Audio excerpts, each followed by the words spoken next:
বন্ধুরা কেমন আছেন? আমি ইব্রাহিম চৌধুরী খুকন, বাঘা ইব্রাহিম টক থেকে আপনাদের আবার শুভেচ্ছা, স্বাগতম। আজকে আসছে আমেরিকা থাকি একটা ভিন্ন বিষয় নিয়ে আলাপ করতে। আজকে আলোচনার বিষয়টা, আমরা সবাই জানি যে আমেরিকা একটা স্বপ্নের দেশ। আমেরিকা আসার পর সবাই একটা জিনিস উচ্চারণ করেন যারা আমেরিকা থাকেন বা আসেন, আমেরিকান ড্রিম। এই আমেরিকান ড্রিম মানেটা কি? এই আমেরিকার স্বপ্নটা কি? প্রথম যখন আজ থেকে প্রায় 4 দশক আগে আমেরিকা আসি, কাউকে দেখা হলে আমেরিকার স্বপ্ন বা আমেরিকান ড্রিম ধরার যে গল্পটা, সেটা শুনতাম। এবং আমার শুরুতে একটা প্রশ্ন ছিল যে এই আমেরিকার ড্রিমটা কি? এই আমেরিকার ড্রিম বলতে আমরা কি বোঝাই? এটা একটা অলিক জিনিস। একটা সময় ছিল এই আমেরিকার ড্রিম বোঝাতে হয় যে আপনার নিজের একটা বাড়ি আছে, একটা সুন্দর পরিবার করেছেন, আপনার গাড়ি আছে, আপনি বছরে ছুটি নেন, আপনি ভ্যাকেশনে যান, আপনার বার্ধক্য, আপনার যখন অবসরে যাবেন, একটা নিশ্চিত অবসর জীবন যাপন, আপনার শিক্ষা, চিকিৎসা, আপনার সন্তানদের শিক্ষার ব্যবস্থা করেছেন, এবং আপনার চিকিৎসা নিয়ে কোনো অমূলক আতঙ্ক নেই, আপনার এগুলো নিশ্চিত। এগুলো খুব আমেরিকার মধ্যে থাকা, দেশে থাকা, এটা খুব সহজ চিন্তা। এবং এটা কখনো এটাও ঠিক যে এটা কোনো অধরা স্বপ্ন ছিল না। এই আমেরিকান ড্রিমের জন্য সারা পৃথিবী থেকে মানুষ ছুটে এসেছে। আমরা যারা বাংলাদেশ থেকে, দক্ষিণ এশিয়ার বিভিন্ন দেশ থেকে বা অন্যান্য স্বল্প উন্নত, অনুন্নত দেশ থেকে এসেছি। এবং আমরা যখন আসি, আমাদের দেশের অবস্থা তো অর্থনৈতিকভাবে আরো খারাপ ছিল। তখন এই আমেরিকার ড্রিমটা আমাদের তাড়া করতো, আমার নিজেকেই তাড়া করতো। কিন্তু এখন একজন মানুষের একটা সাম্প্রতিক হিসাবে দেখা গেছে যে এই আমেরিকার ড্রিম পূরণ করার জন্য একজন মানুষের তার জীবদ্দশায় কত টাকা লাগতে পারে। অবাক হবেন না? এই সংখ্যাটা 50 লাখ মার্কিন ডলার। 50 লক্ষ ডলার আপনার সারা জীবনে ব্যয় করতে হবে, আয় করে ব্যয় করতে হবে। এবং এই ব্যয়ের পরিমাণ হচ্ছে 50 লাখ ডলার। আসুন এই অবসর জীবনের আপনার এই আমেরিকান ড্রিমের যে 50 লাখ ডলারের এই হিসাবটা একটু ভেঙে বলি। এটা আমার কথা না, এটা গবেষণা প্রতিষ্ঠান তারা বেশ গবেষণা করে, জরিপ করে এটা বের করেছে।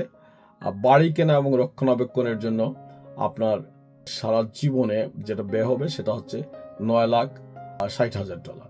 এটা এভারেজ, এটা গড়পড়তা আমেরিকানদের, কারো বেশি লাগবে, কারো কম লাগবে। এবং এই হিসাবটা হচ্ছে বাড়ি রক্ষণাবেক্ষণের জন্য লাগবে, বা বাড়ি কেনা এবং রক্ষণাবেক্ষণ 9,60,000 টাকা। আপনার গাড়ির জন্য, আপনি গাড়ি ইন্স্যুরেন্স, জ্বালানি, এইসব নিয়ে আপনার একজন মানুষ যদি একটা গাড়ি আপনি মেনটেন করেন সারা জীবন, সেটার জন্য লাগবে আপনার 9 লাখ ডলার। আপনি যদি এখানে সন্তান লালন পালন করেন, ধরেন আপনার 2 সন্তান, তারা খুব অ্যাভারেজ মেধাবী, তারা স্কুলে যায়, কলেজে গেছে, এবং তার কলেজ গ্রাজুয়েশনের জন্য অন্তত তার ব্যাচেলার গ্রাজুয়েশন, এটার পড়ার জন্য আপনার 8,76,000 ডলার লাগবে। এটা গড়পড়তা হিসাব। এবং আপনার স্বাস্থ্য সেবা, আপনার যে মেডিকেল, আপনি নিয়মিত স্বাস্থ্য, অনাকাঙ্ক্ষিত অসুস্থতা, এইসবের একটা গড় যদি করা হয়, একজন মানুষের লাগবে প্রায় 4,14,000 ডলার, গবেষণা প্রতিষ্ঠানটি বলছে।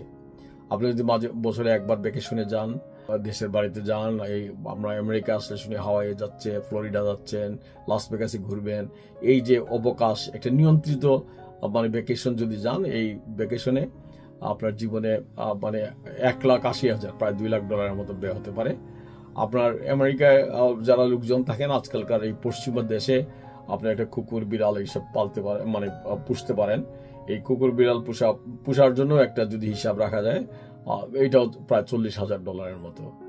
আর বিয়ে, কেউ কাগজে বিয়ে করে, কেউ অনেক ঘটা করে বিয়ে করে। তো গবেষণা প্রতিষ্ঠানটি বলেছে যে নিজের বিয়ের জন্য 38,000 ডলার গড়ে। কিন্তু এই 38,000 ডলার দিয়ে কিন্তু আমি যখন কথা বলতেছি, আমাদের আশেপাশে কেউ আর বিয়ে করতে পারেন না। তাদের বিয়েতে 1,00,000-2 লক্ষ ডলার ব্যয় হয়। এবং কিন্তু অনেকে গড়পড়তা যখন হিসাবটা আসে, তখন এই হিসাবটা নেমে যায়। অনেকে হয়তো কোনো খরচই করে না, সে যে সিভিল কোর্টে বা আইনগত গিয়ে ভাবে সে ইয়েস আই ডু, অথবা চার্চে গিয়ে 2-3 জন নিয়ে এবং তারা বিয়েটা সেরে নেয়। সব মিলিয়ে যদি আমরা হিসাব করি যে 50,43,323 ডলার গবেষণা প্রতিষ্ঠানটি বলেছে। এটা আকাশ ছোঁয়া একটা সংখ্যা। একটা গাড়ি কিনতে এখন গড়ে আজকে থেকে মানে 3 দশক আগে যখন আমি আসছি তার থেকে এখন যদি হিসাব মিলাই তাইলে একটা গাড়ি কিনতে এখন কয়েক হাজার ডলার বেশি লাগতেছে। বাড়ির মালিক হইতে এখন মানে আগের চেয়ে মাত্র 2-3 বছর আগে যে খরচটা ছিল এর চেয়ে অন্তত গড়ে $30,000 বাড়তি ব্যয় হচ্ছে। সন্তানের পড়াশোনা থেকে চিকিৎসা সবকিছুর ব্যয় আমেরিকায় মানে আকাশচুম্বী হয়ে গেছে। তাহলে প্রশ্ন থেকে যে আমেরিকান ড্রিমটিকে এখন শুধু টাকার হিসাবে, যে গবেষণা যিনি করেছেন মানে গবেষণার আর অন্য একজন গবেষক মাইকেল স্ট্রেইন খুব পরিচিত, তিনি বলছেন ড্রিম মানে শুধু বিলাসবহুল যে জীবনের আমেরিকার স্বপ্ন, সেই বিলাসবহুল জীবন এটা নয়, বরং এই আমেরিকার স্বপ্ন হচ্ছে যে আপনি এক প্রজন্ম থেকে আরেক প্রজন্মে এগিয়ে যাওয়া। এখন আপনি আজ বাবা মার কাছ থেকে আপনি হিসাবটা করবেন যে আপনি আপনার বাবা মার অবস্থান থেকে কি আপনি ভালো আছেন। আপনার হিসাবটা এইভাবে যে আপনার সন্তানকে আপনার চেয়ে আরো ভালো জায়গায় পৌঁছবে এমন একটা অবস্থা সৃষ্টি করতে পেরেছেন, তাকে শিক্ষা দিয়ে, তাকে বাড়ি কিনে দিয়ে, বা তার একটা আশ্রয়ের ব্যবস্থা করে দিয়ে, অথবা স্রেফ তাকে কলেজ গ্রাজুয়েশন দিয়ে মানে তাকে উপযুক্ত করে তুলতে পেরেছেন যে সে আপনার চেয়ে ভালো জীবনযাপনের একটা প্রত্যাশা রাখে। এগুলি আসল প্রশ্ন। তখন যারা এটা সম্পাদনা করেছেন বা এই জরিপটা পরিচালনা করেছেন, এটা হচ্ছে ইনভেস্টোপেডিয়া, এর সম্পাদক হচ্ছেন ক্যালেব সিলভার। তিনি বলেছেন যে এই হিসাবগুলো দরকার, এই হিসাবগুলো আমাদের মানুষকে ভাবতে শেখায়, আমাদের আসল স্বপ্নটা কি, এই স্বপ্নের মূল্যটা কত, আমি কি এর জন্য পরিকল্পনা করতেছি। এখন আপনি আজকে যদি এসে আমেরিকায় যুবক তার জীবন শুরু করেন, তার জানা উচিত যে এই আমেরিকার স্বপ্নটা ধরতে হলে আমার কি পরিকল্পনা করতে হবে। এই পরিকল্পনা বা এই হিসাবটা শুধু ভয় দেখানোর জন্য না, এখানে মানে এই আর্থিক পরিকল্পনার জন্য আপনার বাস্তবমুখী একটা পদক্ষেপ নেওয়ারও সুযোগ আছে। আজকের আমেরিকায় আমেরিকান ড্রিম পাওয়া খুব সহজ না। একজন কলেজ গ্রাজুয়েটের গড় আয় সারা জীবনে এখনকার হিসাবে যদি ধরি $28 লাখ, কিন্তু স্বপ্ন পূরণের জন্য হিসাবটা হচ্ছে 50 লাখের বেশি, তার মানে দ্বিগুণ, প্রায় দ্বিগুণ। এই ফারাকটাই প্রমাণ করতেছে স্বপ্ন আর বাস্তবতার দূরত্ব কতটা বেড়ে গেছে। তারপরেও আমরা সবাই জানি আমেরিকার ড্রিম হারিয়ে যায়নি, এটা এখন আমাদের আশা, এটা এখন আমাদের পরিশ্রমের চালিকা শক্তি। আমরা যারা আমেরিকায় থাকি এটাই আমাদের তাড়িয়ে বেড়ায়। আপনাদের কাছে বন্ধুরা, আপনারা আমেরিকান ড্রিম বলে যারা আমেরিকায় থাকেন বা আমেরিকার বাইরে থেকে আমার এই কথাবার্তা শুনছেন, মানে আপনাদের কাছে আমেরিকার ড্রিমটা কি?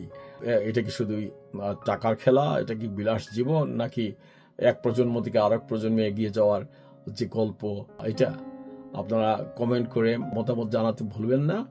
এবং আমি ইব্রাহিম চৌধুরী খোকন আবারও বাগাই ইব্রাহিম টক এই অনুষ্ঠানে আপনাদের সামনে উপস্থিত থাকবো।